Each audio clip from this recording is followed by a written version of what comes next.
When it comes to weight loss, no two people are the same. That's why Noom builds personalized plans based on your unique psychology and biology. Take Brittany. After years of unsustainable diets, Noom helped her lose 20 pounds and keep it off. I was definitely in a yo-yo cycle for years of just losing weight, gaining weight, and it was exhausting. And Stephanie. She's a former D1 athlete who knew she couldn't outtrain her diet, and she lost 38 pounds. My relationship to food before Noom was never consistent. And Evan. He can't stand salads, but he still lost 50 pounds with Noom. I never really was a salad guy. That's just not who I am. Even through the pickiness, Noom taught me that building better habits builds a healthier lifestyle. I'm not doing this to get to a number. I'm doing this to feel better. Get your personalized plan today at Noom.com. Real Noom users compensated to provide their story. In 4 weeks, the typical Noom user can expect to lose 1 to 2 pounds per week. Individual results may vary.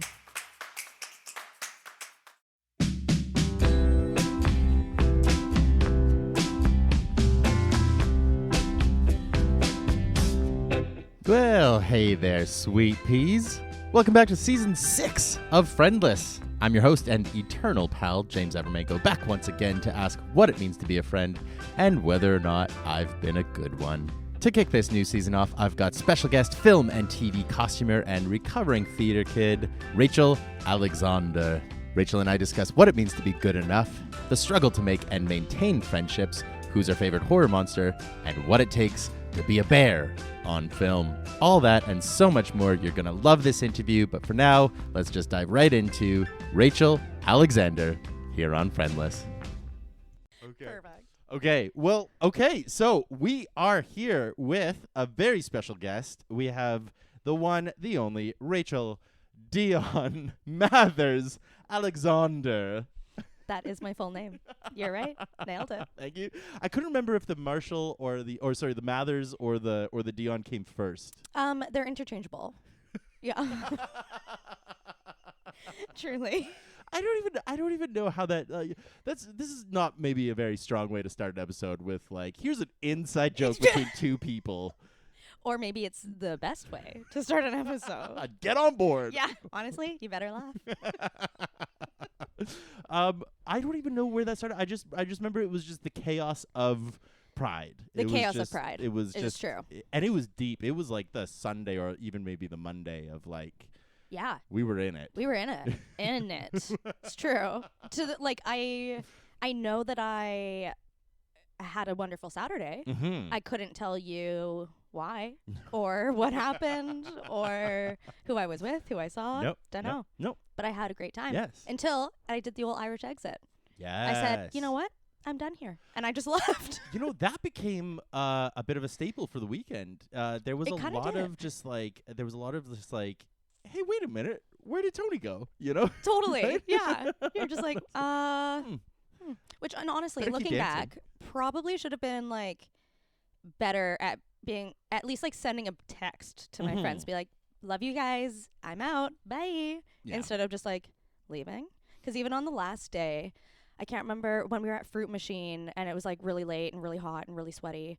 I think it was like me and like 4 other people, and we all just like collectively were like looking at each other and we're like, I think I might be done after this song. Yep. And so then we were like, we were like, all right, we're going to leave. We'll try to find people to say goodbye. Couldn't find them to say goodbye. Ended up just leaving. Yeah.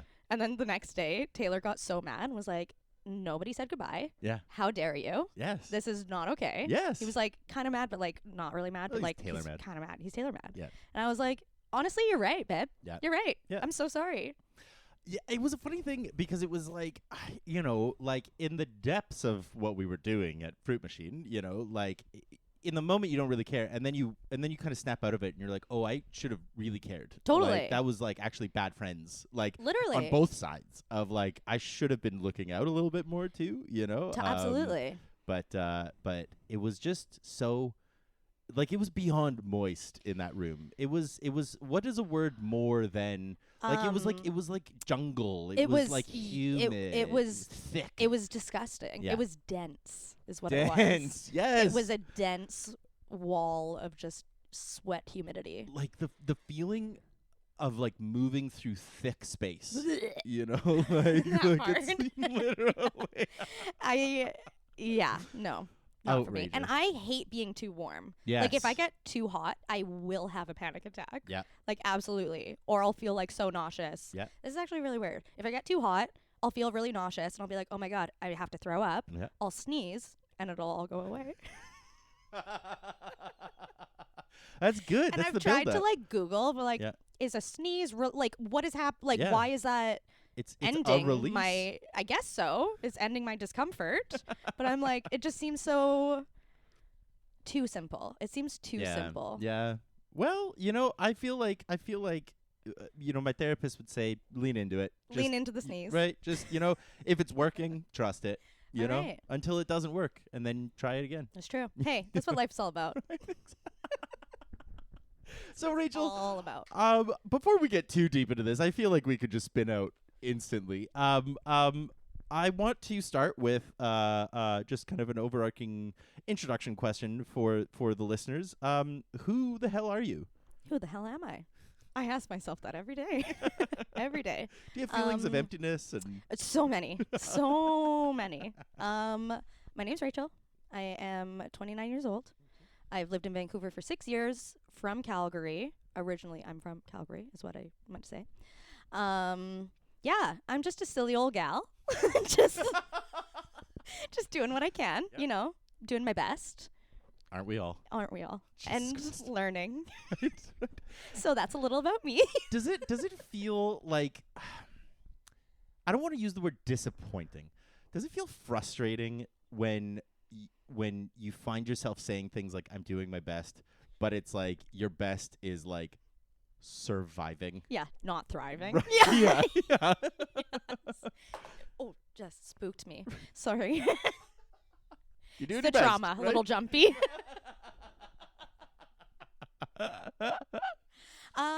Yeah, absolutely. Like I also think that your best is different every day. So like if like today I'm like kind of hungover, not really hungover.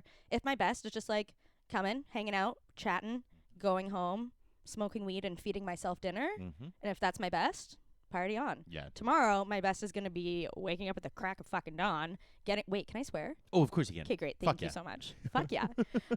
Tomorrow, my best is going to be like waking up at the crack of dawn, working like 16 hours, do it like really, and that's also my best. So I think that like my best can change every day based on my energy levels, how I'm feeling, what's going on with me, where's my mental health that day. Mhm. So I think that when I like look over it all, I'm like, yeah, that's actually kind of disappointing that my best is just trying not to die Yeah. and being sad. Yeah. But then it's also like break it down farther than that. Like, what was your best today? Mm-hmm. And then just like celebrate that. And that's something that I've started practicing with myself is I'm like on hard days or whatever, feeding myself is always a challenge. I fucking hate eating. If I Literally. could take a pill for like each meal and it would give me nutrients, energy, whatever I needed. I ate Ugh. yesterday. Yeah. Why do I have to do this again? Why? Why do I have to do it multiple times a day? I have to do it. I have to do this in a few more hours. I did not sign up for You that. fucking I asshole. didn't sign Thanks up a for lot, that. Mom. Literally, thanks for nothing. For nothing. And also for so much. well, Thanks for you so know, much, Mom. maybe well, for yours. Hey, you know what? She was just doing her best. Oh well, yeah. Changes every day. But it is that thing of like I love that framing, and it's funny hearing you explain it is actually really in line with a lot of the work that like I've been doing with my therapist about letting go of those ideas of perfection and those ideas of like symmetry and Totally. meaning, like nothing means anything. No. There's no meaning anywhere. No.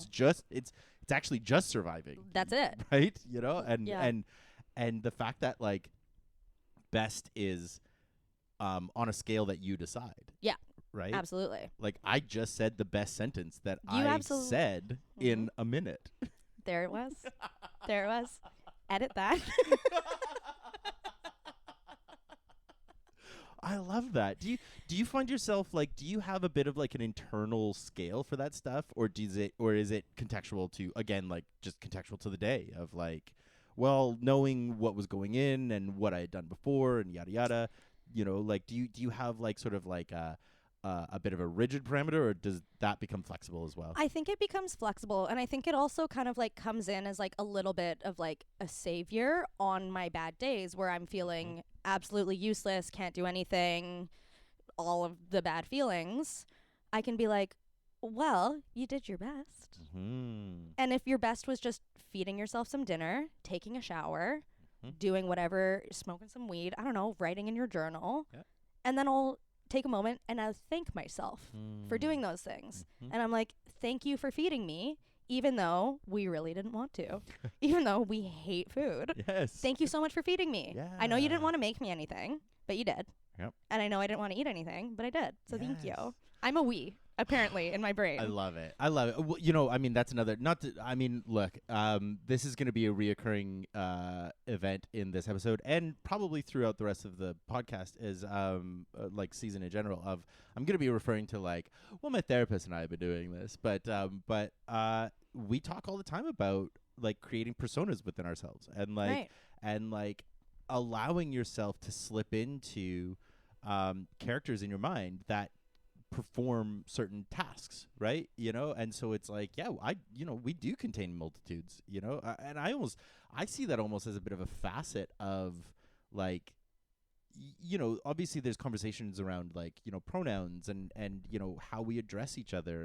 And I sometimes I feel like that's only scraping the surface of a much deeper conversation of like, what is it to be an individual and what is it to address those sort of like the internal cosmos that we each carry, you know, and like 1000%. I don't think that anyone is an I, you know, or a he or a she. I think everyone is a they, everyone is a we. Exactly. You know, right? Like and I completely lost what I was gonna say, but yeah.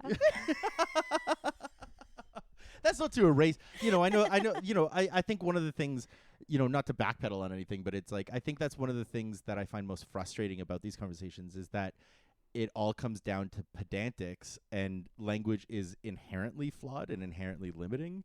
And so, 1000%. right, you know, so it's like the concept of pronouns is sort of inherently silly because it's like Absolutely. it's trying to box in something that is unboxable. And also, why do we need to? Why do we care? Exactly. Why do we Like, care? why is this the thing you're deciding to die on? Like, why do you get, like, someone has told you they'd prefer to be called this, and you're suddenly, like, threatening to kill them. Like, the world is burning. People are dying. The world is terrible, yet you care, right? That is not okay. But that's not a she. Like, okay. What the fuck?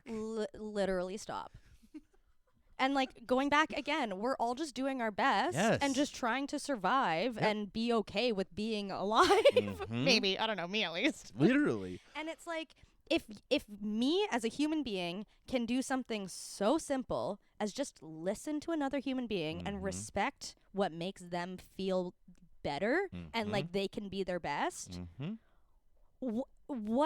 Why? No skin off of my back. Right? Okay. Yeah. All right. Yeah. Let's go. Like, why do people actually fucking care? You know, I work with a lot of Gen Xers and you know straight men in their 50s, you know, and it's just so apparent. I mean, you know, the simple way to put it is like men just aren't okay. But like there's just such an ingrained like there's so much shame involved in the internal process for men to like not know something and not be good at something. And so it's been bred into them that if you make even a simple mistake, that's akin to like death because you're now no leader, the optimal ideal leader of the pack, you know? And so rather than like adapting and learning and in taking in new information and adjusting, they would rather just shut it down, you know, because that protects these like deeply fragile little cub in them, you exactly know? And it's just so sad. Yes, like well, it's that's so just sad. And it's hard because it's sad when you can like look at it from that point of view and be like, I can try to understand this.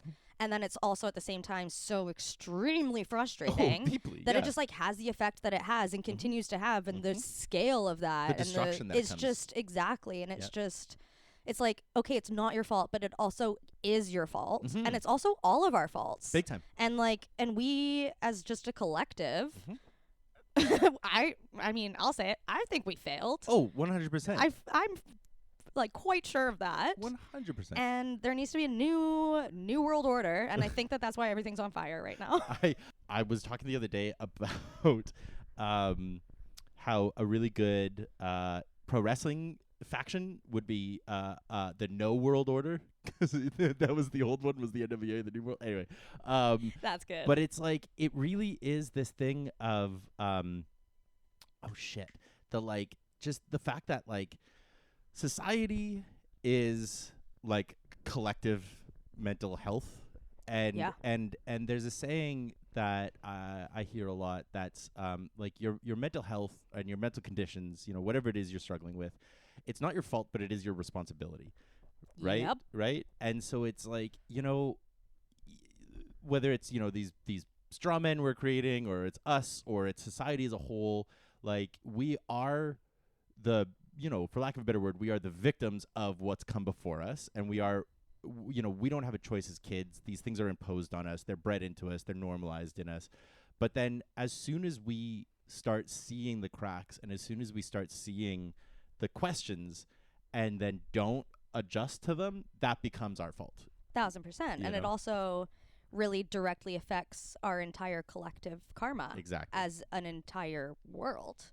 And I think that the world that we're living in right now is a result of the collective karma that has been racked up over the last however many years. Big and time. now we're dealing with it. And that's just, the idea of just kick the can, right? Just kick it ahead. Yep. Don't deal with it now. We can deal with it later. Exactly.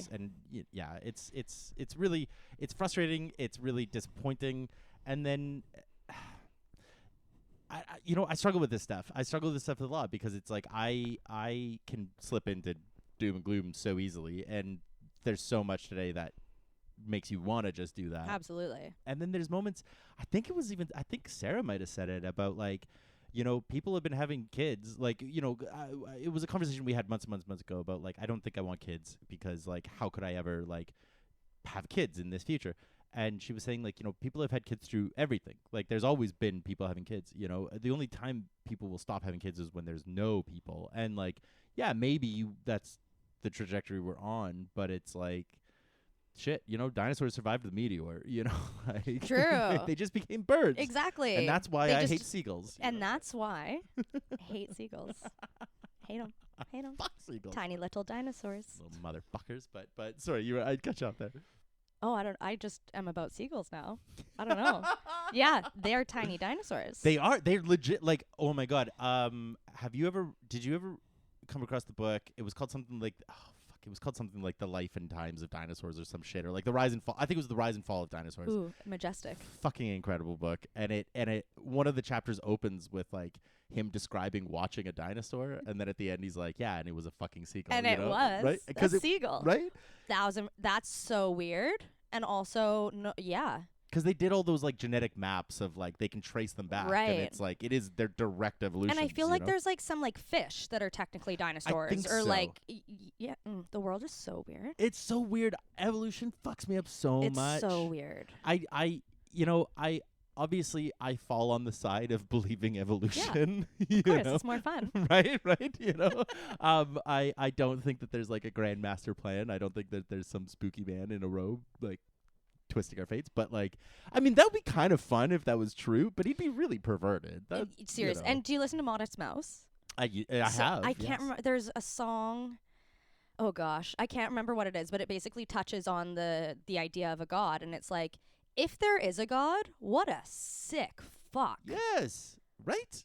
And also, why do you care? I think it's Bukowski, the song where the line is. Mm-hmm. But yeah, I remember hearing that probably for the first time 12 years ago, and it just being whoa. Yes. God is a pervert. He's so if he's there. Right? Just creeping around, watching a shower. Stop. You little weirdo. Stop Leave me it. alone. Leave me alone. I just want to wash my butt. I wonder. Never mind. I was gonna say, I wonder if through God's eyes, when he's, let's say there's a God. Yeah. I don't want to talk as if I believe in one. He just loves I my believe butthole. in something. Sure. I don't think it's one man No. being No. person It can't who had a son. Anyways, course, I of course, digress. yeah. I digress.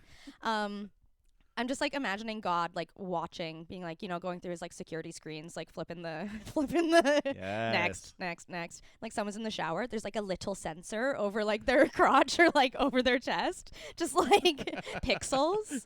Like, but then I'm like, no, God would not do that. No.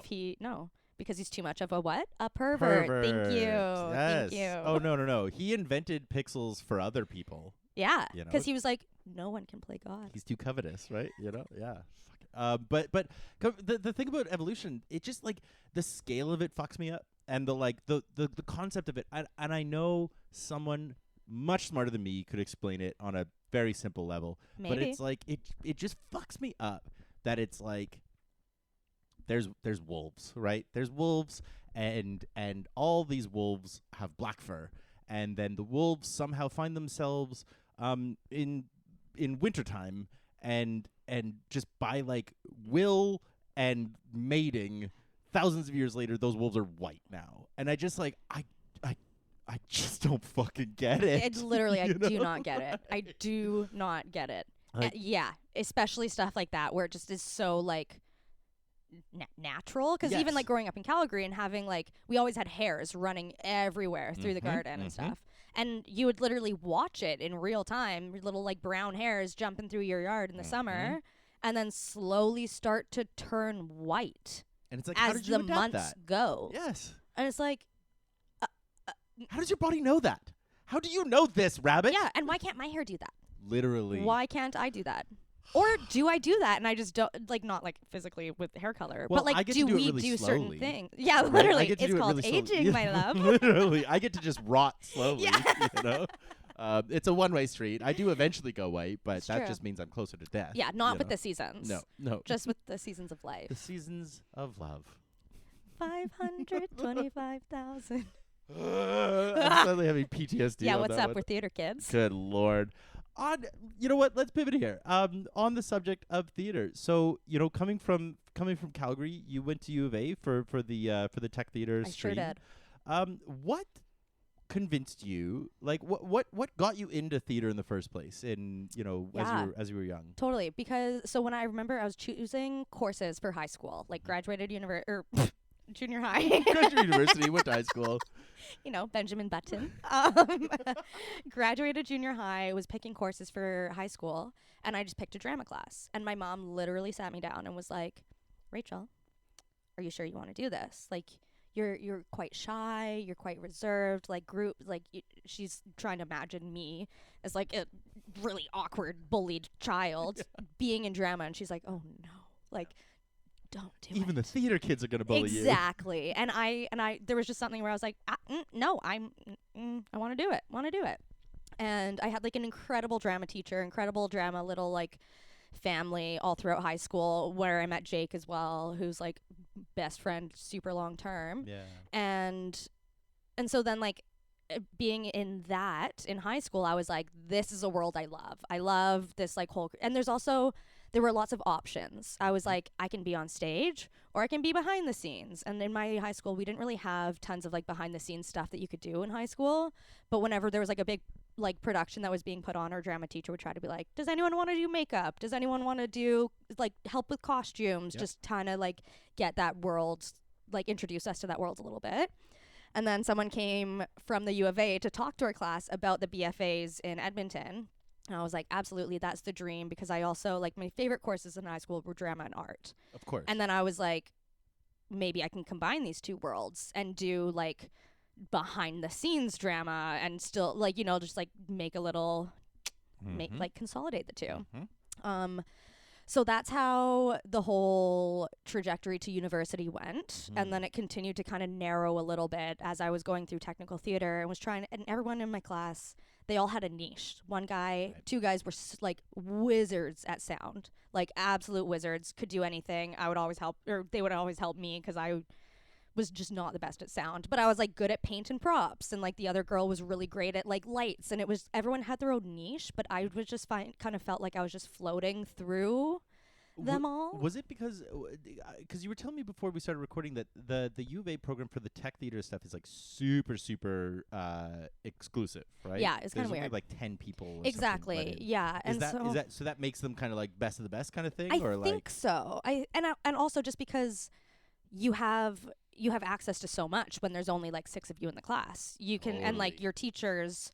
It was an interesting dynamic because like you'd be in class with a teacher and then you'd go to your practicum and you'd be working with your teacher. So it was like it was just everyone would kind of like change positions as the day went on, and like the relationships that you would build, and then you'd just be like talk to your teacher, be like, I really want to do more about this. So like even outside of classes and stuff, if you showed an interest in it, you had everything at your disposal to just dive into it. So, and I think that's why they kind of ended up in the program, is like the 2 guys in particular, super good at sound, were like, this is where we want to be so that we can kind of do that. Whereas me, I was like, I just want to do it all. right? Want to do it. I want it all.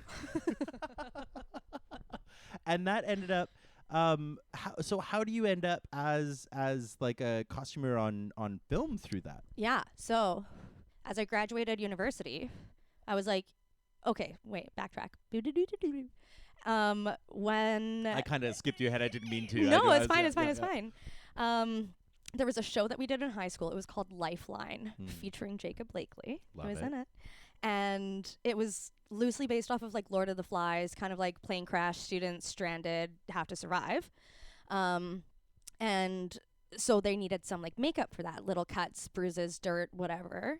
And so I was on like the makeup team, and I was just like, this is so fun. And it was like working with blood, which I'm like a big horror gal. I love monsters. I love all of that. And that really sparked like that fire in me of like, oh, I really like this. Yeah. So then when I graduated, that was high school, went through university, and there was never anything about makeup or anything. Like that's just wasn't touched on, especially in theater. Like we both know how theater goes. And it's like when I did my thesis at my end of my 4th year, I was so sick of the symbolic blood. I was like, I'm so the ribbon. I was literally the just one gonna red say, ribbon. I can't. Yeah. I can't. And so my thesis, I literally like created and rigged up this like live slit throat effect that could be done on stage, like actor operated, and just like actually have blood and like make the blood recipe so that you could get it out of the costume so that it could play day after day after day after day. Like in Addams Family when they do the little play and they cut off each other's arms. Totally. Totally. So like that was my thesis, and it was really funny because teachers were like, what the fuck? Like, yes. we're like, we have never seen anything like this. And I'm like, I know, it's because your ribbons are stupid. Time for something new. And so then I was like, this is fucking sick. I gotta go to makeup school. Yep. And so that's what brought me to Vancouver. I did a global makeup program at Blanche McDonald, which was both like fashion and like wedding makeup, as well as like special effects and all of that Very stuff. cool. And so then graduated from that, being like, I really want to be a special effects artist. But obviously when you're starting out in the industry, you don't just like go straight up to doing blood and gore. You're doing powder and lipsticks and all You've of got that that. fun little kit on Literally. the set. You've got that Yeah, little, sure I love do. those little kits. Sure do. Yes. And then I did that for like a little bit, just on some like Hallmark movies. And it just like, I didn't like it. I was like, it was stressful because I like beauty makeup was never my forte. Like gore is. And so like I just like wasn't really vibing with it. And then like there was a very serendipitous moment on one of the movies I was working on where one of the costume girls got sick and they didn't have anybody that could come in the next day and cover costumes, and I was a makeup assist and I wasn't needed the next day, and I was like, listen, I have this theater degree, I've worked in costumes before, like can I help out? And so I ended up on that movie, would jump back and forth between costumes and makeup on the same show, which was really fun. Yeah. And also like really validating for myself because Big the time. imposter syndrome is like you wouldn't believe. Oh yeah. But to like step up and then prove it to yourself. Exactly. Right? And and then have people be like, oh, okay, well she can just do everything. And I'm like, you're kind of right. You need any help in props? Do you find I want to keep hearing this story. I got this pop in my brain about like one of the things that I have learned recently about sort of like dealing with like trauma and dealing with traumatized people and sort of holding space for other people's traumas is what you do is you adjust your behavior not in reflection of helping them, but you adjust it in reflection of helping you. Because it's like if someone's trauma manifests as like volatility, and you can recognize that, okay, they're not actually volatile. It's like they're triggered and whatever. Right? Exactly. Yeah. And so you learn how to remove your trigger from it. And so you actually help yourself first. It's like the idea of like the airplane masks, right? You put your mask on first before you help someone else. And I wonder, like, is that kind of what it felt like in a way of like, you know, like if you show up and you're helping yourself and you're proving it to yourself, and then other people get to see it, and that sort of cascades down from there. No, you know? Absolutely. Totally. It's like healthy ego. Exactly. Right? Yeah. And I think that like I really needed it at that time too. And I was like, yeah, like moving to Vancouver was like a really weird thing. Super weird. And we'll get into that later as we talk about community. Big time. But now I'm just thinking about community, gore and stuff. Yes. Yeah. And so then I did both positions on that, and then everyone and their dog is a makeup artist in Vancouver. Like there's so many, and I found that there weren't as many costumers, and so there were more jobs there. So I just kind of like made that slow segue, and also like still really enjoyed it. And also got a little bit more freedom to start playing creatively, because I would be putting blood on clothes. Right. I would be like, oh my God, this guy got like shot in the neck in a car. How would that? So then I like get to paint the clothes, and it's fun because I get to do it before they go on set. Yep. So I can just like go into the office, like put my AirPods in, and just like fucking play with blood and paint blood, and it's like so fun. Fuck, that sounds amazing. So that was super fun. So that was kind of how like that whole.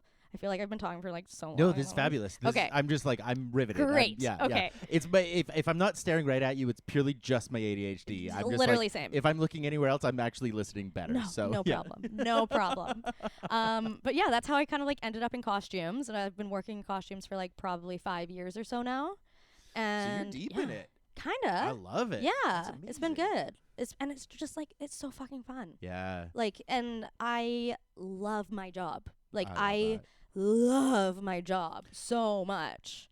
You know, do you find, how do I put this? You know, I have thoughts doubling back to the idea of like that high school family thing with theater, and the idea of like, I've really grown to see the sort of like, almost like the way that kids describe their like theater family in high school as like sort of like cult grooming, to like normalize. Like, and they sort of trick you. It's sort of like they give you this like, yeah, this is what it'll always be like, and then you get to university and they all just like they tear you down and abuse you and traumatize you, and then they send you out in the real world, and then that's what it's always like, is just like even worse, because now you actually have to pay rent, you know. Also, you have to pay back all those student loans now, you know. There's so many payments. Right.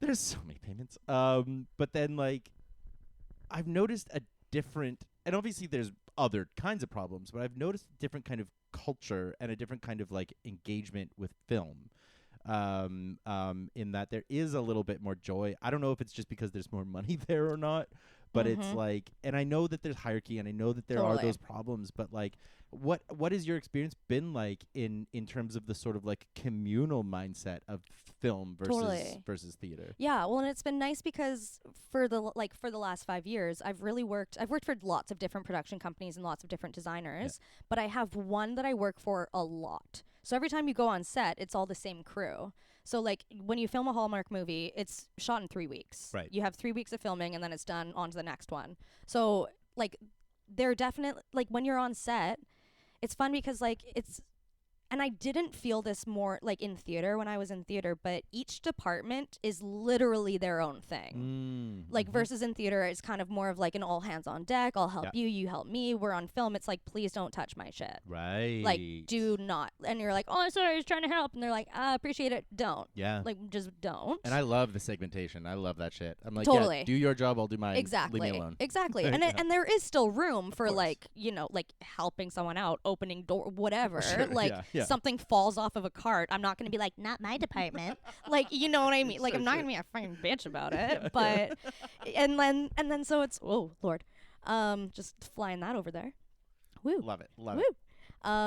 But yeah, I kind of do agree that the community in film kind of feels a little bit more, it feels more stable. And I think that is because there's more money in it, which is stability for a lot of people, and I've never found theater to be stable. Nope. So I think that along with when you're working on like a theater production for like however many weeks or months or whatever it is, there's always the looming of like what after, and that still exists in film, but it exists with a little bit more certainty of there will be something. And so I feel like it's a really different kind of like communal experience at film, but I really like it. Like I really like it. It's almost like, like when you talk about that thing about like you could get the best theater gig in the city. You could land a role at Bard, or you could land a role at Arts Club or something, but you're not, that's like that's like your one contract that year. Yeah. Right. And so already it's like, and there's also no guarantee of coming back. And what I've found in film is like, it is harder to get in, but once you're in, you're in. Totally. You know, like it's very rare to like not grow. Exactly. With it, right. Yeah. It's so true. I guess it's, again, I'm sure there's lots of parameters around that. There's lots of structural stuff. Yeah. But it's I'm so interested in the film scene here because I was getting into it in Calgary. And then I moved to Saskatoon, and there's no film there because they abolished the tax credit, so nobody goes there anymore. So for like 4 years, I was just out, and now coming back here, I just don't like. I've put my energy elsewhere, totally. And so it's like I feel like 36. I mean, I know I'm not too old or anything like that, but it's like I just don't know if I have the energy to get back to it. Of course, unless like an opportunity just like lays itself out in front of you. Literally, that it's because it's a lot of work. It's a lot of work and a lot of energy, especially being on the outskirts and trying to break in. Like that was impossible. It felt like, and it took a while. Yep. And it's interesting because I think that like when like theater family in high school, it was so baby. Yes. Like we're all growing, we're all new to this, we're all evolving, and so it's a very different dynamic being like we're going through this together versus like having a career with other people and it's their careers, and you don't get that like that sense of wonder, that like that sparkle kind of that you had, I guess, like as a child or whatever. Sure. But it's also like it exists in other moments, which is really fun. It's like it's not like there's, you kind of have to look for it, but it's really wholesome. Yeah, it's really wholesome. Oh, I love that. Yeah, film sets are a blast. Film They're sets so are so fun. I do wonder if it's because everybody is like kind of like manic from sleep deprivation. Yeah, but just like the antics that you get up to and just like the little stories. Like I spent like a week on the set of The Revenant years ago. Hell yeah. And just like the stories. stories. Wait, you were the bear. That was you me. were the bear. Wait, let me see if I can still do it. Yeah, that's it. I would recognize that growl Thank you. Anywhere. One of the stories I will tell until the day I die is that my laugh is the only thing that actually made it into the movie. Like you can fully, like there's a scene transition. I was one of the French trappers, and there's literally a scene transition where it's just this like endless open Inritu landscape, and then my laugh just echoes through the mount. Honestly, that's incredible.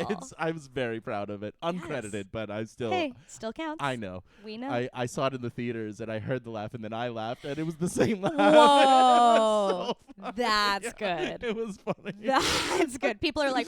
Wait, He's here. Wait. Is that the laugh guy? Oh, shit. That's the laugh guy. Oh, fuck, man. I think I'm sitting by the laugh guy. That's a really fun. I wish I was in that theater. Just to watch other people. Not the movie. No, just to watch other people reacting to scene. the laugh guy. But so it's good. like, you're filming, like, yes, technically you're filming all day, but it's like the actual cameras are rolling, so little. Yeah. And so there's so much downtime. So just like the shit people like the shit you have to do to spend a day. Exactly. No phones, like it's just also like that. Fuck. Yeah, for sure. Yeah, no, you're so right. The stories that happen are just like unreal. Yeah. Unreal. And Yeah. it's also like every set is so different, and like every director is so different, and every tone is so different that it's like there's just this never ending number of funny things that could potentially happen. Have you had any, like, because the director is somebody who can really shift a lot of the tone on the set, right? You know Yes. what they bring, like most of my experience was predominantly like, I'd get a line here or there. Yeah. Every once in a while I'd get like an actor credit, but most of the time it was background, Your laugh. right? Well, yeah, right. But it was like most of the time it was background work, and even at that level, like the director brought such a different tone if they like saw you as people or not, and what's your experience been like with, like, have you ever been on sets with like really fucking atrocious ones? Of course or I like have. yeah, like Of course you I don't have to have. give names, No, but like, and I absolutely will not. yeah. But yeah, and it's funny because there's almost like it's like a sliding scale for like the director, and you could be like really good director, really good energy, bad director, good energy. Like Totally. there's It's that so funny many. quadrant thing, Yeah, right? exactly. It's But almost there like a was SWOT one analysis. time, yes, and I'm thinking of two directors in particular, but one of them was just miserable, mean, rude, would just like push past people to get like just a rude man. Mhm.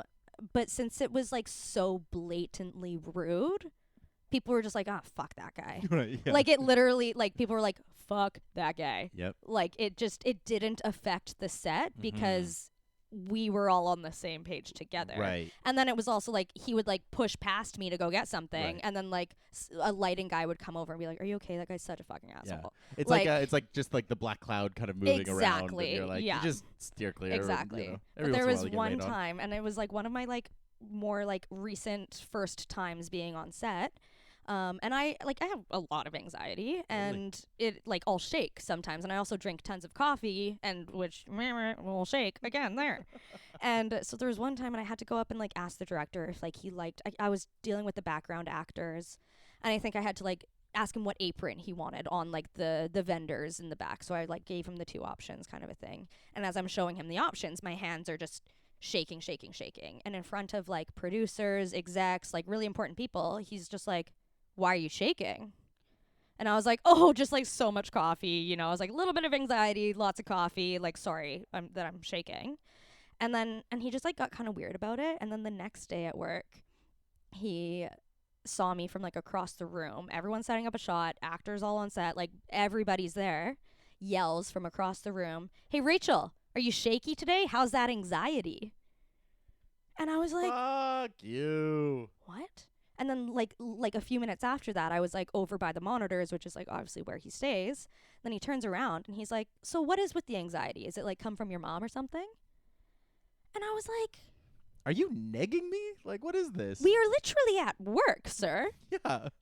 Do you know where you are? Yeah, like it was so weird. And it was also a really weird thing in that moment, being like fairly new to being on set and not really knowing, because obviously director is an important dude. Focus on your art, dude. Like exactly. And it's like I don't want to upset a director because then they can get me off the set in a second. Totally. Yeah. And so it was this weird thing of like going along with him, but Mhm. also just like wanting to crawl into a hole and disappear and die. And I'm like, 100%. "Thank you for that. Right? Thank you so much. That was so kind." And he's like, it's funny to him. Yeah. Like it's like a joke for him.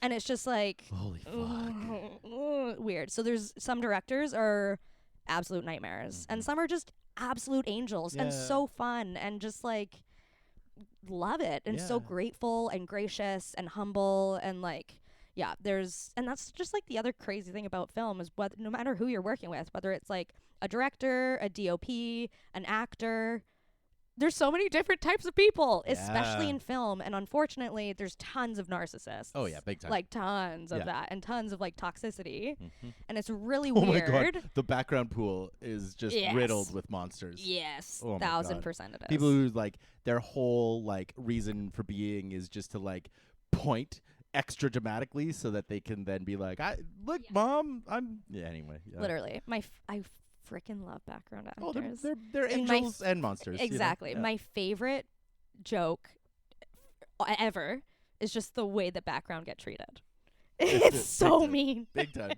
They're like, where the fuck are the background? Get them in here right now. They're like, where the fuck are the background here? Like, don't let them get in the lunch line. So they are people. Like, it's literally, they're people. My very first time as an actor, like a credited actor, was on Hell on Wheels. Yes. Thank you. You were the wheels. I was the wheels. That was me. That was me. Let me see if I can do it again. I know those wheels anywhere. Thank you. And I'm so sorry. I love it. But it was like, you know, we were dressed exactly like background because we were all like railway workers, you know, and so we have our lines, and then they break for lunch. And we go over to like where the prepared lunch is, and this guy's like, background's over there. Yeah. Like not even like, you know, just like background's over there. And I'm so glad I was with this guy I was with, because he was like a seasoned pro, and he was like, no, we're talent.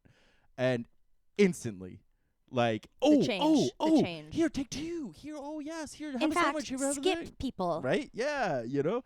And I was just like, ooh, I'm remembering this. Exactly. You know? Like, Exactly. But at the same time, too, I was like, what changed? Like, what changed? Oh, now I'm a human? Like, Exactly. But It's the funniest. And also, like, you wonder why background are monsters? We created them. Literally. We made them that way. literally. Yes. Like, it's like, and even just the whole thing. this is And our people Frankenstein. that like, yeah, and people that like don't work in the industry, they often don't realize that directors are not allowed to talk to background actors. That's right. And if a director speaks to a background actor, they have a right to ask for an upgrade. Yeah. And because then at that point they are being directly directed by the director. What a fun sentence.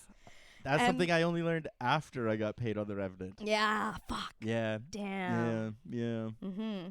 Anyway, that's a long, boring It's story. a long, boring story about being a bear. Right?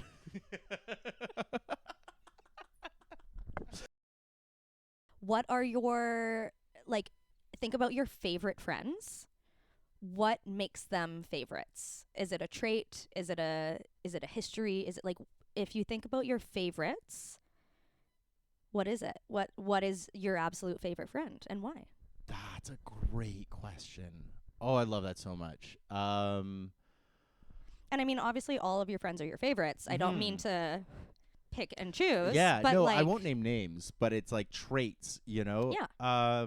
For me, the stuff I really value is the people who like really what it comes down to is like they do stuff that I don't, you know? And so it's like they check in consistently. They invite me out to stuff, you know? They just like, I don't know. I know it's corny, but it's like, I love memes. I love getting videos sent, you know? Noted. Right? Like, thank you. Please remember. Like, you know, one of my friends, like, our chat is like, there's no words. I don't think we've texted in like a year, but we've texted almost every day because we're just constantly sending shit we find on the internet to each other, you know? And so that kind of stuff. I really like, I like consistency because I can't be consistent. I like check-ins because I never check in. And I also really value, like, I value curiosity, you know, about yourself, about the world. Mm-hmm. I love people who learn, you know. I love people who teach me stuff that they learn, you know. I had this realization a few months ago. I was feeling very like I think maybe I could almost frame it as like I was having a little bit of imposter syndrome in terms of like processing through my autism and thinking about like, well, autistic people have like special interests, which is already like kind of a dumb concept because it's like that's just like a socialized thing, like Literally. you know, a fucking allistic guy who lifts weights every day to the point where he's hurting his body. That's just an interest, but because it's seen as productive for society, it's not a special interest. But like me liking action figures is a special interest, you know. But like anyway, So special. that's it, right? Exactly. Like I'm the R word, right? You know. But Yeah. I love people who who are passionate and are curious, right? And so it's like, that was the part of the story I was going to finish. Was what I realized was that like my interest is learning. Like it's not about any one thing. I just like learning. Yeah. And so I think I value that trait in other people is just like, yeah, tell me about the weird shit you're into this week. You know what I mean? And it'll probably prompt me to suddenly get really hyper focused on it for, right? So That's yeah, fun. Yeah, I love like that stuff. Yeah. That really leads into, that's like the core. That's really the core question for this show. I usually end up doing this one at the tail end, but it dovetails so nicely that Let's go. That the heart of this whole show is like what is a friend? What is connection? All those things. And so I guess what does it mean to you? I used to frame this as what does it mean to be a good friend, but I realized there is no good or bad. There's just like what feels right. And so like what does it mean to you to be a friend? Yeah, totally. And I because I really chewed this over a little bit because growing up, like I didn't have many friends. Yeah. Or I'd have friends for a couple months. They drop me. Like I notoriously have never had friends. Yeah. And the friends I had were my sister's friends that I'd hang out with, and then I would Totally. talk to as if they were my friends, but I was just like piggybacking off of my sister being like, yeah, this is my little sister, she's coming along, kind of a thing. How many siblings do you have? I have 2 older sisters. Okay, third. Yeah, separated at birth, you and I. Say, quit narrating my life. Yeah. So now in like my life now, I'm like, what does it mean for like somebody to be a good friend to me, or for me to be a good friend to somebody else? Honestly, like, and I feel like it's kind of simple, is just to genuinely care and want the best for them, and also being self-aware enough in yourself. Because my last friendship that ended was because they were just absolutely acting out of a very triggered, like painful place. Yep. But it was so out of control, it was a cut you out of my life. And it's like, I don't blame you for getting triggered. I don't blame you for having those thoughts and feelings that you're having. I do not like the way you handled it. I really do not like that. And I also just, like, I can't have that in my life. Yep. And so I'm like, pretty freaking simple. Just genuinely care and want the best and be self-aware so that you're not just, like, being a fucking abusive person. Yeah. Well, and that's, that really leads into something that I'm all about, which is this feeling of, like, I often talk on the show about, like, I want to say it was Ramdas who said, which is like such white guy with a podcast line, but it's like, he says the only job you have in life is to love everyone and tell the truth, right? And he says, loving someone doesn't mean forgiving them. It just means understanding that they're humans. Exactly. And so it's like, I can give you love and I can give you empathy, and I can also want nothing to do with you, and I think that's like, that's a really hard dialectic to hold of like, oh, you're still human. I don't have to dehumanize you to justify my actions. And I can empathize with what you're going through, but I don't have to hold it. No, absolutely I don't have not. to be around it. And that's a really hard lesson to learn, especially as like just people that are naturally empathetic and can see both sides. And that was like what I would probably classify as my downfall for a really long time. Big was time, I me too. did that too much. Oh, of course you know. The fawn is real, Exactly. Yep. Yeah. It's a Yep. hard lesson. Fuck. An important one though. Fuck though. And it's that thing. It is that feeling of like, I mean, it's something that I'm coming out of right now that I'm processing, is just like recognizing I used to think my attachment style was more avoidant, and I realized actually it's really anxious attachment, and it's really fawny and really people pleasy. Yeah. And I give and I give and I give and I give, and then I'm burnt out, and I'm like, my back monologue is like, I'm giving so much, why aren't they giving the same? And it's like, well, they've told you they can't.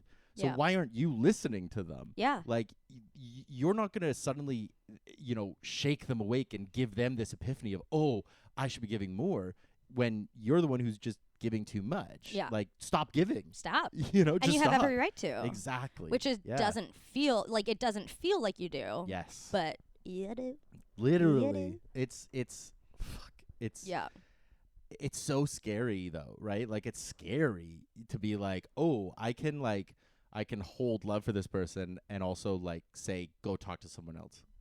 Exactly. You know? Like, Exactly. That's terrifying. And I had somebody cut me out of their life because I said that. I was like, I really care about you, and I'm so sorry for what you're dealing with. I don't think that I am a good resource for you in times of crisis. Let me help you find some. Yeah. And they just snip, snip, snip, snip. Hated it. But then, a few years later, I got a message from them apologizing, being like, listen, that was a rough time. And I was like, baby, I know, you were 23. It's hard being 23. Babies having babies. Exactly. You know? Babies having babies. Babies having babies. Like, that's one thing. Oh my God. The thought that you have anything figured out, like even like I'm about to turn 36 and I'm like, I don't know anything. I don't know anything about anything. I know nothing. I know nothing. I don't even know what I want to be when I grow up. Literally. I don't even know what I am right now. No. I don't like, and it's like for people, there's this half of me that's like so awed by people who have that confidence. And then there's this part of me that's like, you're lying. You're lying. Right? I see you, you know? Exactly. You're lying. Like, you don't know what the fuck you're talking about. No. Shut the fuck up. Shut the fuck up. Shut the fuck up. You know? Shut the fuck up. Oh my God. Yeah. Shut your fucking beautiful mouth. Yeah. You know? Shut your really smart, beautiful mouth. You know, like, no, you don't know what the fuck you're talking about. Yeah. You know? Like, and that's better. Like,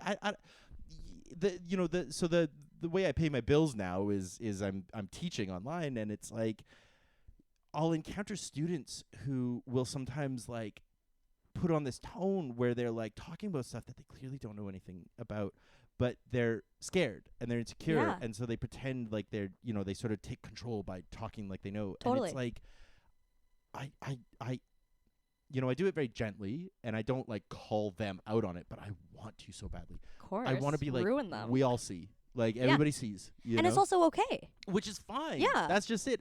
I've started at the start of classes, like at the start of cohorts, I've started including a part where I'm like, basically like, you're here to learn. You're not here because you already know. And so it's okay to not know. 1000%. It's actually better to not know. Like, why would you waste your time if you already know? Exactly. Yeah. You know? Good point. Good point. I had a friend, I think this was rooted in, I had an ex-girlfriend actually in university who, as we were breaking up, she said, everyone knows when you're lying, they just don't have the energy to tell you.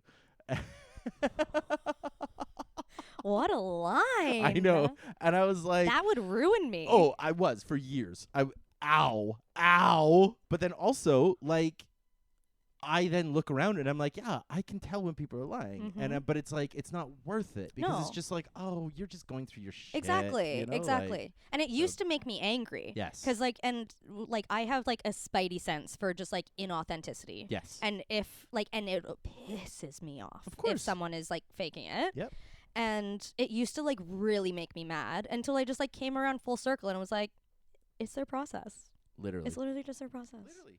Right? And it's like, and when you let go of that need to like enlighten them or Yeah. or control them. I mean, that's what it is. That's what the dark undertones of fawning is. 1000%. Is like control. Yeah. You know? And so it's like if you just go, well, this is what I feel, and you know, I can tell you how I feel, and then you can take it however you want, and I can't control that. Like Yeah. the freedom that comes out of that, you know? Seriously. It's so true. It's so true. One of the new sections that I wanted to bring into the show, and you're the test. You're the test. The guinea pig. You're the guinea pig on this question. You're the very first time I'm trying it out. Okay. And we have touched on it a little bit already, but it's a bit of a broader question about friendship, which is that, you know, we speak often about being in community and showing up in community and being a part of community. And I don't know if I have a clear singular definition of what that means. And so I'm curious to start that part of the conversation. Like, what does it mean to you? Like, what does community mean to you? And what does it mean to be in community? Totally. Which is, like great questions and community is one of those words where like you know about it forever. But like as like a teenager, you're like, what the fuck? I don't need a community center. I'm a lone wolf, like, mama. Yeah, literally. You're like, and it wasn't until I moved out to Vancouver and like my mom drove me out, unpacked the car, drove back home, And I felt like I had just spawned in a video game. Yeah. And I'm like, where's the food? Where's the, like, I just had to figure it out. And it wasn't until that moment where I felt the impact of no community. Yeah. And I didn't know what I was feeling at the time. I was just like lost. I was just a little, like, I literally freshly moved to Vancouver, walked around in the rain in my neighborhood, crying, listening to November Rain. That was a little daily activity I had. Was it November? It wasn't. It was like January. Oh, okay, fair. but Okay. In the so cold cathartic. January rain. In the cold January rain. Everyone's got to be alone sometimes, even you. Yeah, literally.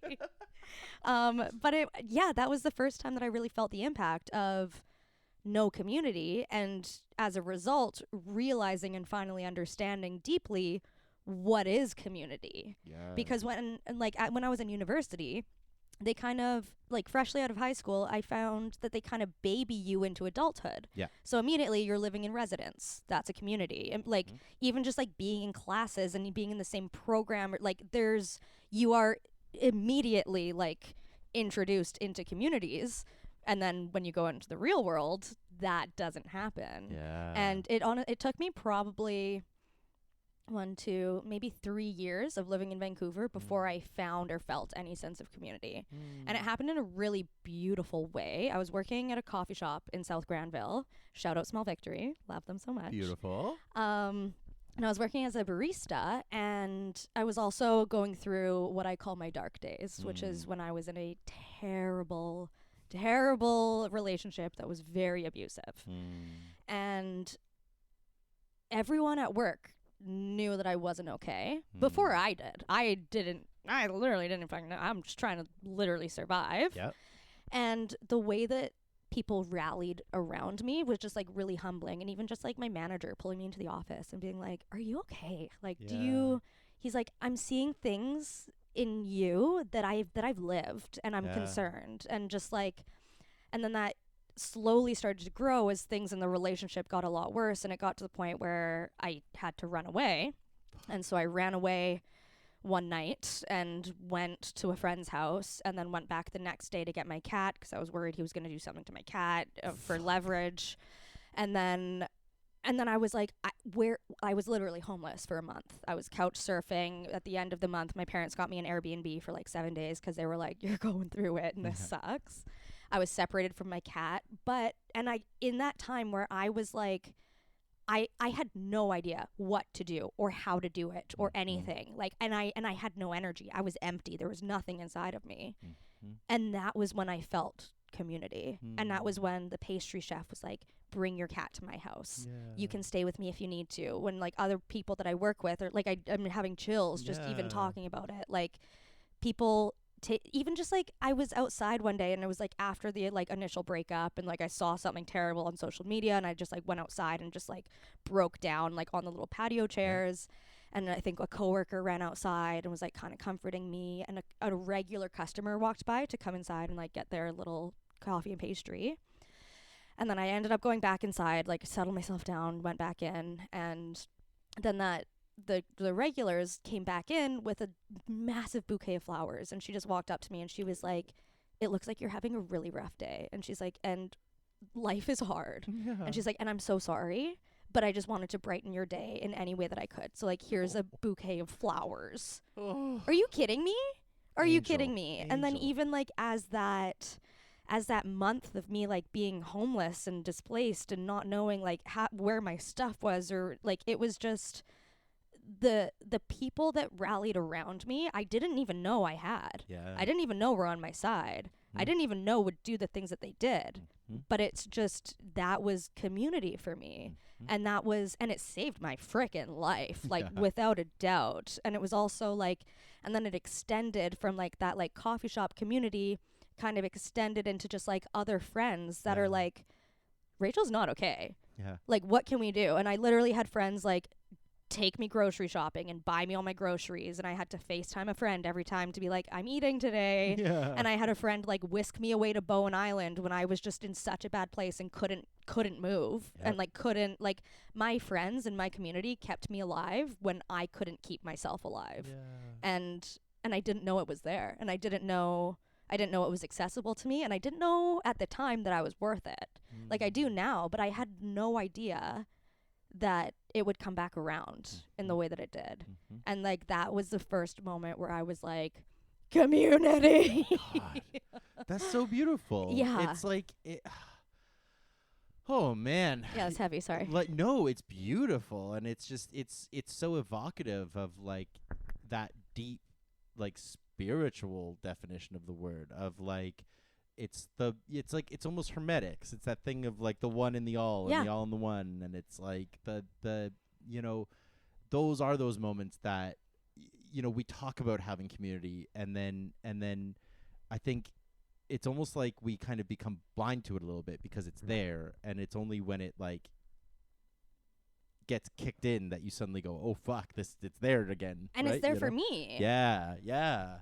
Fuck, that's amazing. I'm so glad you had that. Me like, too. Jesus. Me too. Yeah.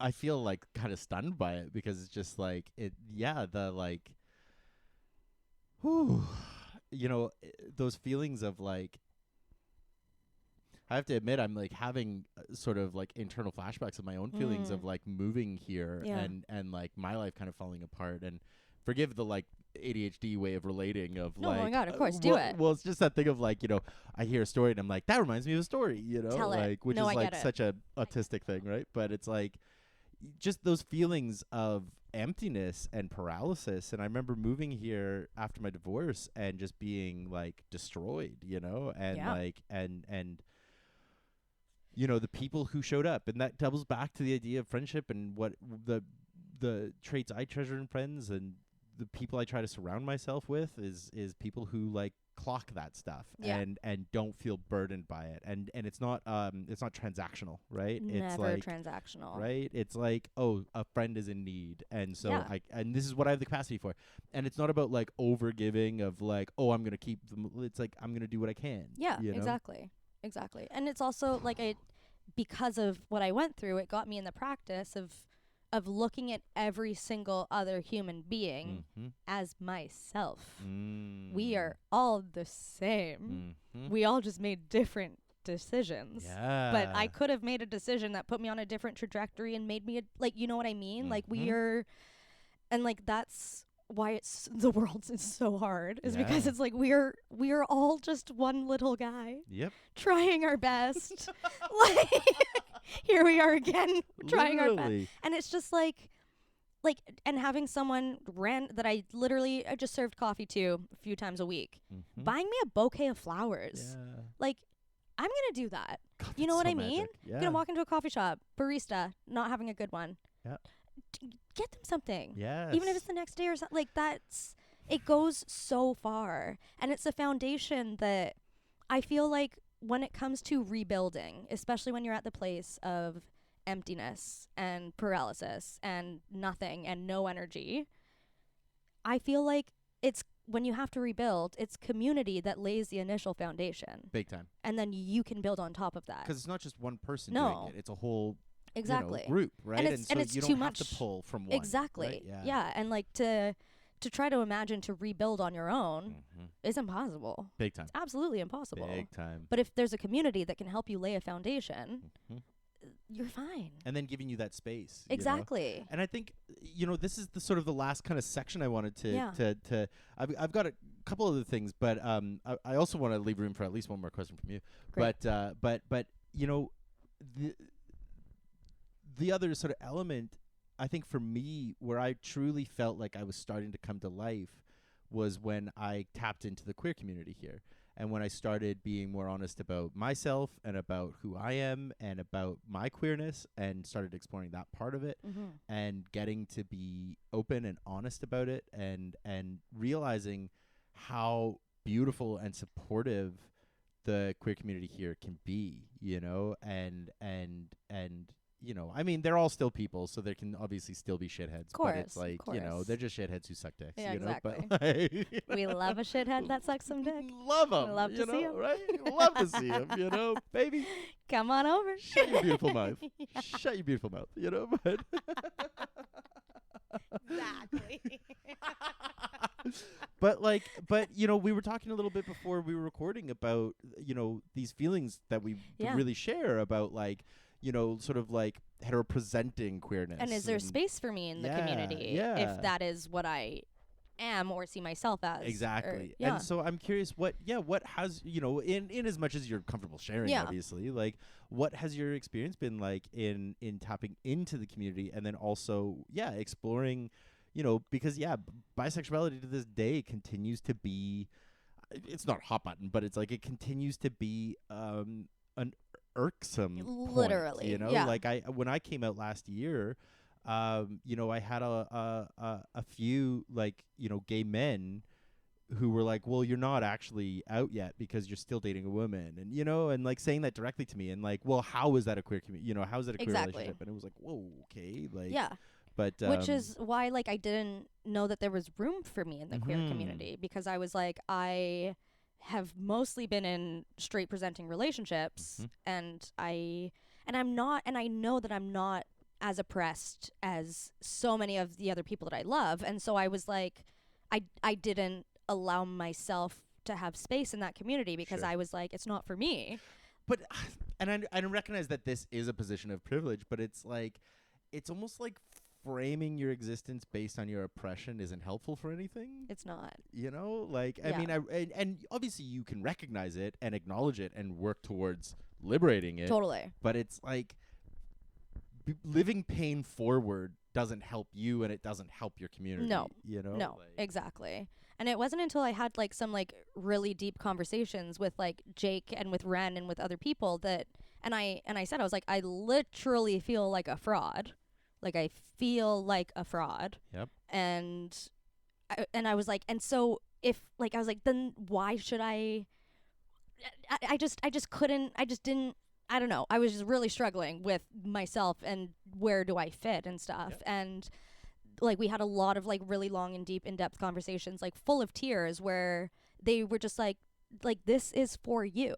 This is for you, and we want you there, and we will love you there, and you have every right to be there.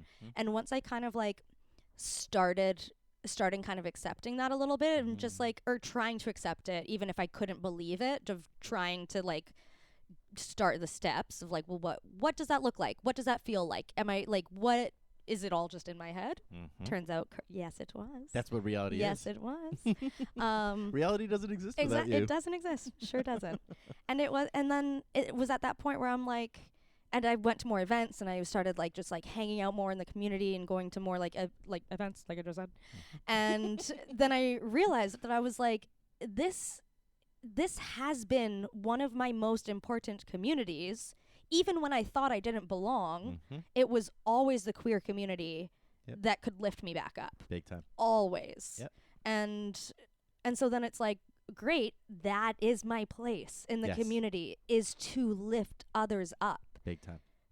I don't, and after going through the dark days that I went through, it was hard to not see myself as a victim and as somebody that just lived through fucking hell and should not have lived, and then I did. Yeah. And then I was like, well, there's no space for me to be a victim. And it's no, there isn't. You're absolutely right, because you're not a victim, bitch. Literally. You're not a victim. Yes. You just survived something, and it was terrible. Yeah. It's terrible. Yeah. But it's over. Well, and that's the whole, is that not the root of that conversation, that part of the conversation that talks about how framing it as victim versus survivor is what, because it's if you're a victim, you're powerless, but if you're a survivor, it's that shouldn't have happened, but you still, I did it. Right? Yeah. You still, and it's also that whole framing of and you're not there now. So yes, it was scary, and yes, it was awful, and yes, it shouldn't have happened, but it did, and you're not there now. So you are safe here. Exactly. Right? And so then it's and that's my, and what a better, how do I say this? There could not be a better way for me to give back than to do exactly what was done for me in my darkest, worst days. Yep. Give back, do that.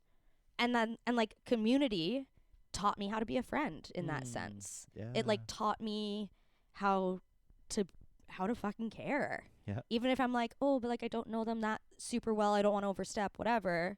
like it's fine. Yep. It's fine. Yep. You know, that's so funny. I think I've noticed some of the like most meaningful gestures, let alone in the last year and a half, if not like just my life, often come from people who you wouldn't expect, from people who I've just met, from people who I'm only just building, you know, like it's almost something that like, and this is not to shade long-term friends, which I don't have many of, but like, but like you get kind of complacent, you know, because you knew each other at a different time, and so your understanding of each other is sort of rooted in that. Yeah. And it's actually through new connections that you get surprised, and I find it almost in a way almost easier to show up for new friends, you know, because you don't have baggage, right? Absolutely. Right. Yeah. And so it's like, yeah, I don't know. I almost would encourage people to be like, don't, you know, funny enough, this is actually something I was just working on with my therapist the other day about it was about starting to date again, and it was like, don't go on a date comparing it to anything. Just exist within it. Yeah. Just live it. And don't say it was a good date compared to, it was a bad date compared to, it was better than, it was worse than. Just let it be. Just let it be, right? You know? And so like releasing the baggage and releasing the like, well, we've only known each other for X amount of time, so I'm at this part of the escalator. It's like, instead be like, well, I'm observing somebody who's currently needing this that I can give. Exactly. Right? Exactly. Yeah. Just witnessing people and meeting them where they're at, and how can I help you be your best, which is what I am so thankful for all my friends for, is they just make me the best person. Yeah. Oh. Like, witnessing. I love that term. Witness me. Witness me. And I'll witness you. And I'll be your witness. Working on my fitness. He's my witness. My other question is, who is your favorite horror villain? Oh, well, I mean, my favorite, like my all-time absolute favorite monster, I wouldn't call him the villain. Okay, but fair, my fair. absolute all-time favorite monster is Frankenstein's monster. Ooh, yeah. Boris Karloff, my boy. Hell yeah. But I would argue he is the tragic hero of that story. I believe you. Absolutely. Especially in the second one, you know, she hate me, you know. Louder. Right? Louder. Like, she hate me. You know? That sounds like the bear from The Revenant. Right? I also really love, I've always wanted to sample the like, friend good. Friend good. Smoke good. You know? So wholesome when you think about it. So cute. So wholesome. Yeah. I adore Frankenstein's monster, but I think in terms of like pure bad guy, I think it would come down to either Ghostface or Freddy. I think are my guys. Love. Right? Yeah. Ghostface, I just like Scream, I think is my favorite series So good. slashers. So I just good. adore it. Yeah. I don't think like even the worst Screams are still better than most horror movies, you know? And then Freddy is he's just fun. He's fun. So fun. He's a fun guy. Freddy, you know? do you know what my cat's name is? Is it Freddy Krueger? Freddy Cougar. Fuck off. Get it? She's a cat.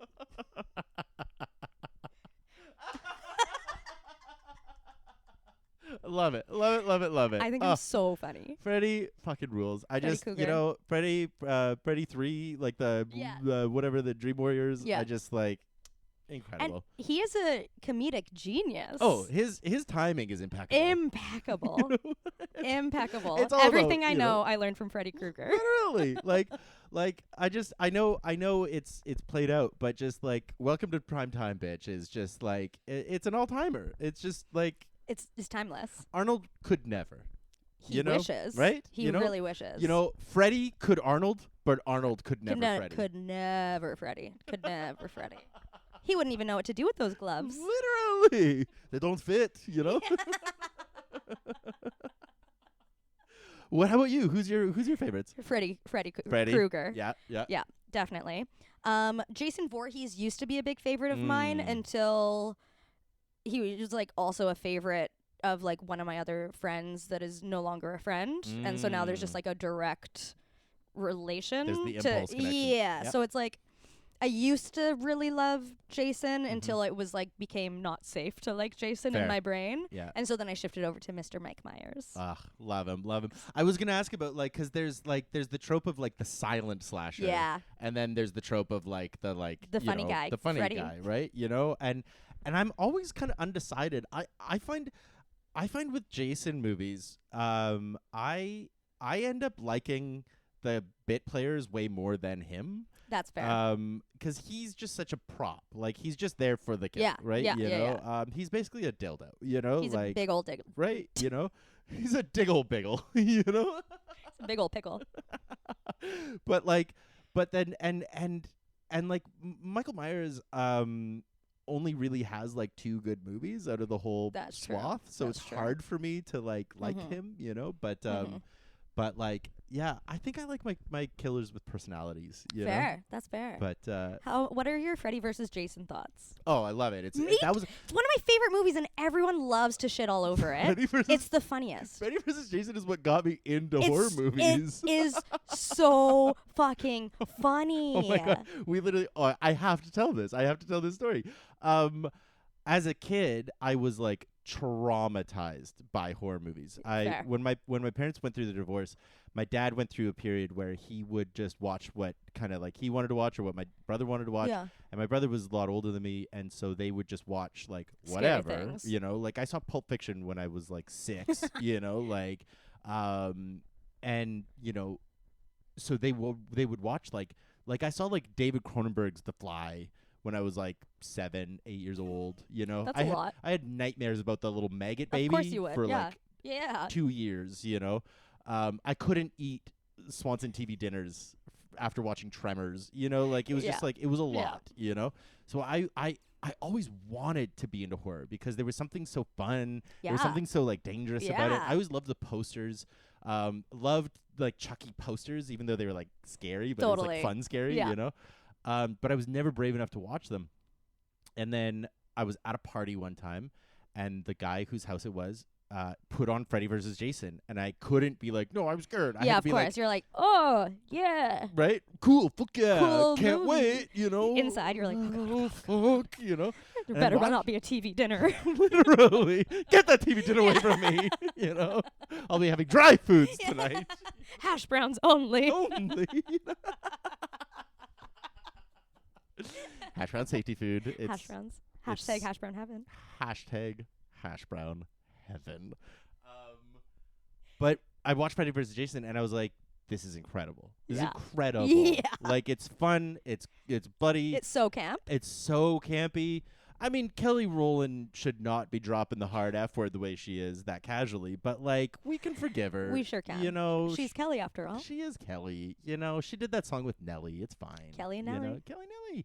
But yeah, no, that movie's fucking incredible, and I hold it up as Yes. it might be my favorite of both of their series. Like it might Same. be the best one. Yep. I Okay, love love that. that you love it because you. I like, and I have like a lot of friends that are like big horror movie buffs, but like kind of like, not like pretentious about it, but kind of pretentious about it. Do they really like the Babadook? Absolutely, they do. Absolutely. Wait. I when I was still living in Edmonton, I was kind of dating this guy that wasn't like the best, but it was one of those on off. Sure. And I was like living with like my best friend at the time, and she went back on his Facebook, and like we were all like friend groups, and so she went back on his Facebook and found like this really funny picture of him when he was like dressed up for his graduation, I think. He had like a little top hat on and stuff, and he literally looked like the Babadook. And so now every time I think of the Babadook, I just think of like my ex, which checks out. Love it. Checks out. Love it. Love it. Yeah. Love it. I don't know. I sorry, I don't mean to cut the story off. I just like I It found was that over. movie intolerable, but So fair. but That was the story. oh, it was the pretentious. Yeah, I just like who's the guy who directed like Hereditary and Midsommar? I always want to say Ari Aster, but I know it's not. I don't. I don't know the name. That's I don't know fine. the Who name. cares? I liked those. I really liked those. Yeah. But there is this movement in horror now that's like to be like the monster was her trauma. All along. Right? And it's like, no, I want my monster to just, like I said, I want my monster to be a dildo that kills you. Yeah, you know, absolutely. like, I'd watch that. Right? Yeah. You know, Do you watch The actually, Simpsons? Not for a long time, but Okay. I have. Does Hell to Pay sound familiar? No. I think it was one of their, what was it? I think it was one of their Halloween episodes, and I think his name was Snake, the like bad guy. Yeah. Who kind of talks good. like this. Yep. And I think he got like executed or something. Yes. But then Homer gets the hair transplant from like Snake's hair. Yes. And then like becomes the killer. And it's like the fact that it's called Hell to Pay. It's unbelievable. That's- Unbelievable. That's the shit I need. Literally make me a real Hell to Pay Yes. full length movie. Mm. I just I have this one. I just have to close this loop because my all-time absolute favorite horror movie line of any horror movie ever is Friday the 13th. I want to say it's part 4 or 5. I can never Fair. remember. I can never get the numbers in order it's until the I start one- watching it. Right? It's the one with Corey Feldman. So it's either 4 or 5.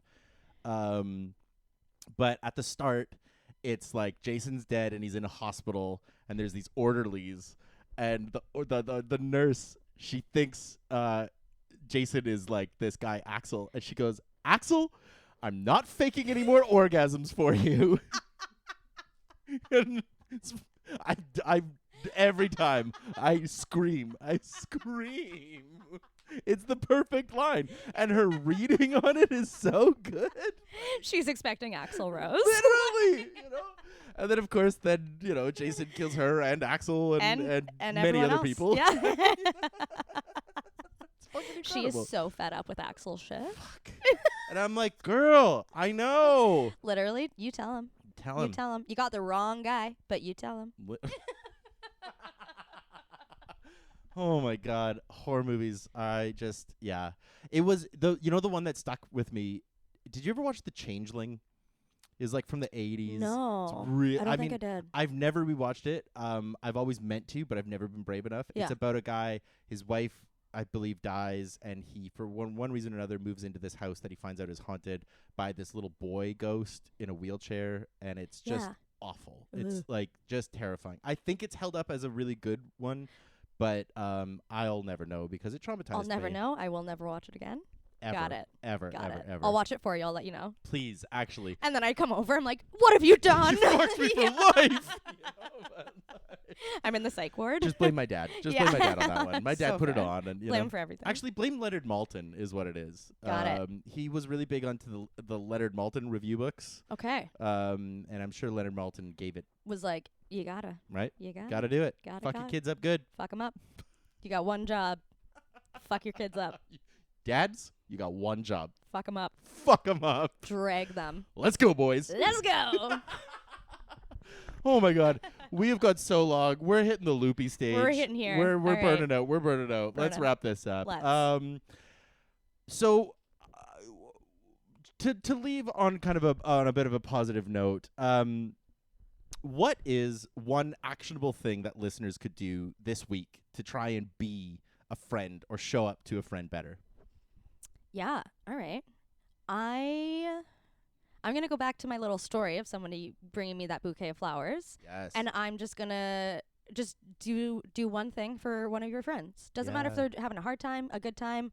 Literally just next time you see a friend, go up to their house, whatever, bring them something. A little treat, little flower, little, I don't know, little painting you did. Yes. A little, just bring them something and just be like, appreciate you.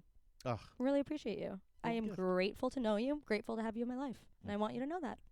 Ugh, I love it. I love it. It would keep me going. Yeah. Right? Oh my God, I love gifts. Me too. My love language is getting gifts. Getting them. Yeah. You have to get me a gift. Literally. If you want my love, you must pay for it. Just saying, But Rachel, you're fucking incredible. You are. Like, this has been so much fun. so fun. We were talking before. We were like, I think, like you were talking about, like, oh, what if it's scary? What if we're not comfortable? And I definitely had anxiety about, like, because we're still quite new Yeah. friends, and like we're still getting to know each other, and Totally. like this has been absolutely magic. It's just like it's one of the things I remain very grateful for about the show. But like, it's also because of you, is that like just the opportunity to connect with somebody and hear their stories and you have brought such an incredible energy, and like you continue to bring such an incredible energy. you. Like I just think you're amazing, and I can't wait to get to know you better. So Thanks, James. yeah. Literally vice versa. This was super fun, super comfy. Right. Yeah, I'd forgotten about the microphone that I was scared about. Right. Here it now lives. Love it. Against my little chin. It's just rested at the little perch. Where it is. No, you're the best. Thank Thank you. Fuck yeah. Yeah. So, very last thing, do you have anything coming up you want to plug? And is there anywhere that you would like listeners to find you? I mean, feel free to follow me on Instagram if you want to see some film stuff with my stories. Fuck It's yeah. always fun. The Lil Rach. The Little Rach. Lil, Lil Rach. Nothing to plug, just I work in Hallmark movies. So if you're a little Hallmark fan, keep watching. Thank you so much. All right. All that stuff's going to be in the show notes. And I need to figure out a new button for this. I don't know. Thanks. Thanks so much. Bye. Bye.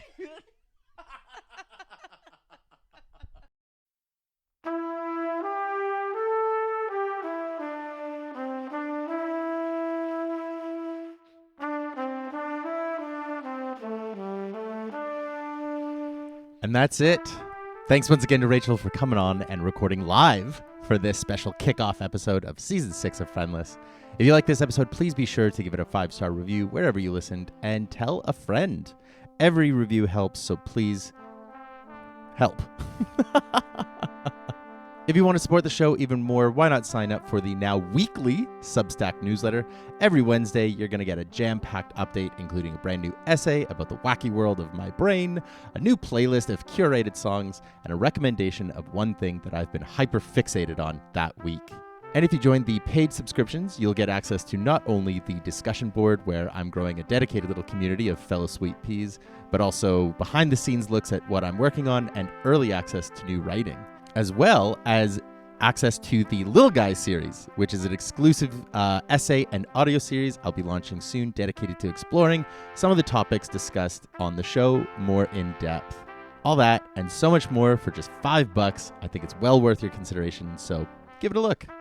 But that is it from me this week. I'm so excited to be back and sharing these new interviews with you. I will be back next week with another brand new, incredible episode, and I hope to catch you there. But before then, I'm not going to worry about it, and neither should you, because that is then, and this is now. So for now, I'll just say I love you, and I wish you well. Fun and safety, sweeties.